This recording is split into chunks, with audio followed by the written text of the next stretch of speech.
नमस्कार, आदाब, सत श्री अकाल, जय भीम, जोहार। मेरा नाम है नवीन कुमार। क्या आप यकीन करेंगे कि नरेंद्र मोदी ने भारत के लोकतंत्र पर, भारत की जनता पर, यहां तक कि भारत की सेना पर और भारत के वैज्ञानिकों पर एहसान किया है। मतलब देश को आगे ले जाने के लिए भारत के लोगों ने कुछ नहीं किया, जो किया मोदी की वजह से किया। सीमा की सुरक्षा के लिए सेना ने अपने पराक्रम से कुछ नहीं किया, जो किया मोदी की वजह से किया। यहां तक कि चंद्रयान भी वैज्ञानिकों ने अपनी बुद्धि, अपनी समझ, अपने विवेक, अपनी मेधा से कुछ नहीं किया, जो किया मोदी की वजह से किया। अब आप खुद सोचिए और बताइए कि एक देश की, उसके लोगों की, उसकी सेना की, उसके वैज्ञानिकों की, उसके किसानों, मजदूरों, नौजवानों, मेहनतकशों और महिलाओं की इससे बड़ी बेइज्जती क्या हो सकती है। आज भाजपा डंके की चोट पर कह रही है कि तुम्हारा अपना कुछ नहीं, सब मोदी का एहसान है। मोदी ये तो जताते ही रहते हैं कि मैं देश के लिए जीता हूं, भले देश के लोग मरते रहें। मैं देश के लिए खाता हूं, भले देश के लोग भूखे रहें। मैं देश के लिए सोता हूं, भले देश के लोगों की नींद उड़ जाए। मैं देश के लिए काम करता हूं, भले देश के करोड़ों नौजवान बेरोजगार हो जाएं। हंसिए मत, सोचिए, क्योंकि अब बात यहां तक पहुंच गई है कि नरेंद्र मोदी ने भारत में पैदा होकर भारत माता पर एहसान किया है। नरेंद्र मोदी ने भारत में पैदा होकर भारत के लोगों पर एहसान किया है। नरेंद्र मोदी ने भारत में पैदा होकर भारत की माताओं, बहनों, बच्चों, बुजुर्गों पर एहसान किया है। धन्य भाग भारत वालों, जो नरेंद्र मोदी ने पैदा होने के लिए भारत को चुना।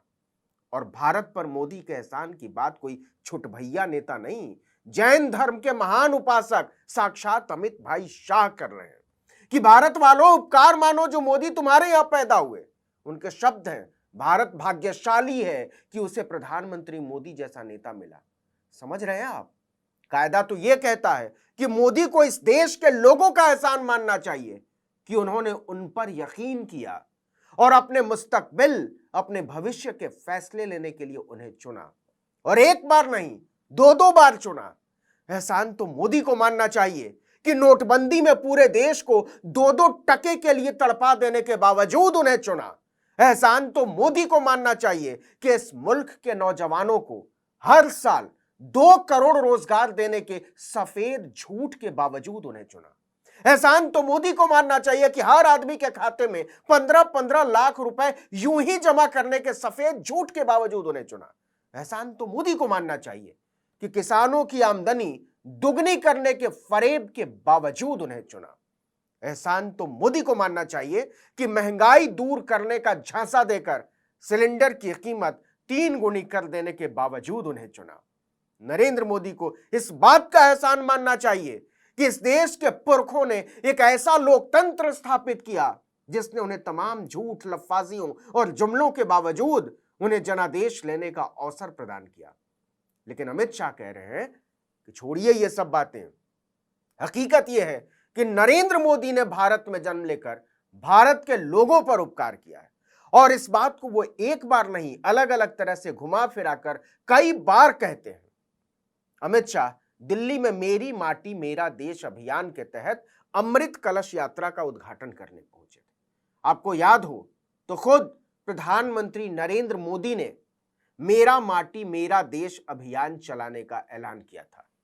गृह मंत्री अमित शाह ने कहा कि मेरी माटी मेरा देश सिर्फ एक कार्यक्रम नहीं है, बल्कि देश के भविष्य से जुड़ने का एक माध्यम है। कैसे? उन्होंने कहा कि यह कार्यक्रम खुद को, देश को महान बनाने की प्रक्रिया का हिस्सा बनाने का माध्यम बन सकता है। 25 साल बाद जब वर्तमान पीढ़ी एक महान भारत का नेतृत्व करेगी तो उनके मन में यह संतुष्टि होगी कि पिछली पीढ़ी ने देश को महान बनाने में मदद की थी। अमित शाह ने देश को महान बनाने का जो फॉर्मूला सुझाया है वो अपने आप में अद्भुत है। सच कहें तो उसका कोई अर्थ नहीं है, शुद्ध लफ्फाजी के अलावा कुछ नहीं है। गृह मंत्री ने कहा कि भारत को महान देश बनाने के लिए प्रधानमंत्री मोदी की 5 प्रतिज्ञाएं अपनाओ। गुलामी की मानसिकता को दूर करो। इसके लिए अलग से क्या करना पड़ता है, कोई पूछे मोदी शाह से, उनके चेलों से। देश की परंपराओं और मूल्यों पर गर्व करो। इसके लिए अलग से क्या करना पड़ता है, कोई पूछे जरा मोदी शाह से। एकता और अखंडता के लिए जीवन समर्पित कर दो। दिन रात हिंदू मुस्लिम और मंदिर मस्जिद करने वाले भी एकता अखंडता का पाठ पढ़ाते हैं, तो लगता है सिर्फ रात में देख पाने वाले पंछी की प्रजाति सूर्य की आराधना के श्लोक पहुंच रही हो। आगे उन्होंने कहा, देश की सुरक्षा और नागरिकों में कर्तव्य की भावना जागृत करो। मतलब चीन को जमीन कब्जा करते देखने के बावजूद मोदी दबा कर खाएं और तान कर सोएं और नागरिक देश की सुरक्षा की चिंता करें। कमाल, बस बन गया विकसित भारत। अगर वाकई इस देश का हर नागरिक इन सारे फॉर्मूलों को अपना ले और इस पर अमल करके मान बैठे कि विकसित देश बनने ही वाला है, तो इस देश को गड्ढे में जाने से, रसातल में जाने से कोई नहीं रोक सकता। कल्पना की हाइट देख रहे हैं। भारत को कलश यात्रा निकालकर महान बनने का सपना दिखाया जा रहा है और कहा जा रहा है कि आज कुछ मत पूछो, 25 साल बाद इसका फल देखना। मतलब कुछ भी इंतहा है।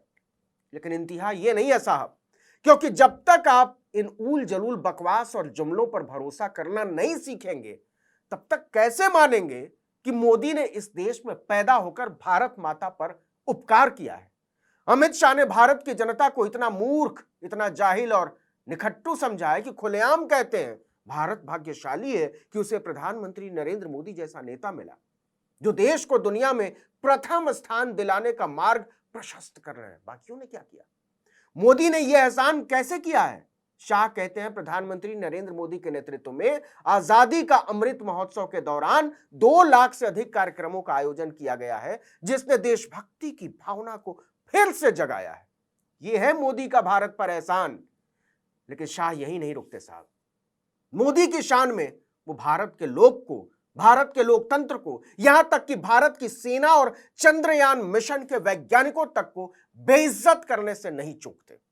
वो कहते हैं प्रधानमंत्री नरेंद्र मोदी के नेतृत्व में आजादी का अमृत महोत्सव के दौरान जो कार्यक्रम हुए हैं, उसके माध्यम से प्रत्येक भारतीय के मन में पैदा हुआ आत्मविश्वास हमारे साहसी सैनिकों के लिए सर्जिकल स्ट्राइक करने के लिए प्रेरणा का काम करता है। हमारे वैज्ञानिकों को कोविड-19 टीका विकसित करने के लिए सशक्त बनाता है और हमारे वैज्ञानिकों को चंद्रमा और सूर्य की कक्षा तक पहुंचने का साहस प्रदान करता है।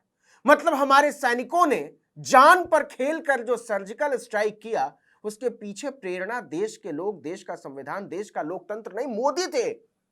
इसरो के वैज्ञानिकों ने 70 साल तक तपस्या करके चंद्रयान का जो कीर्तिमान रचा है, वो भी उनका अपना नहीं है, मोदी का प्रताप है। अमित शाह ने मोदी के जन्म को देश के बच्चे बच्चे पर एहसान बताते हुए कहा, पूरा देश भाग्यशाली है कि लंबे समय के बाद हमें प्रधानमंत्री मोदी जैसा नेता मिला है। वाह! तो चलो भारत के लोगों, औरतों, बच्चों, किसानों, नौजवानों, दलितों, पिछड़ों, आदिवासियों, अल्पसंख्यकों, नौकरी करने वालों, बेरोजगारों, ग्रामवासियों, शहरवासियों, सब मिलकर भारत में पैदा होने के लिए मोदी जी को थैंक यू बोलो। कायदे से तो होना यह चाहिए था कि भारत माता खुद अवतार लेती और अपनी मिट्टी में जन्म लेने के लिए मोदी का एहसान स्वीकार करती। लेकिन अब ये हम सब की सामूहिक जिम्मेदारी है कि हम इसे पूरी दुनिया में फैलाएं कि मोदी ने भारत में पैदा होकर भारत के बच्चे बच्चे पर और यहां तक कि आने वाली नस्लों पर भी एहसान किया है। एहसान।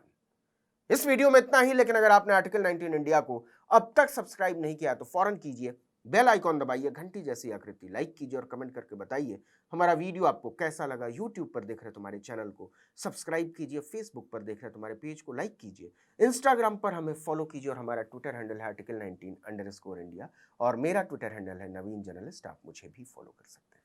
नमस्कार।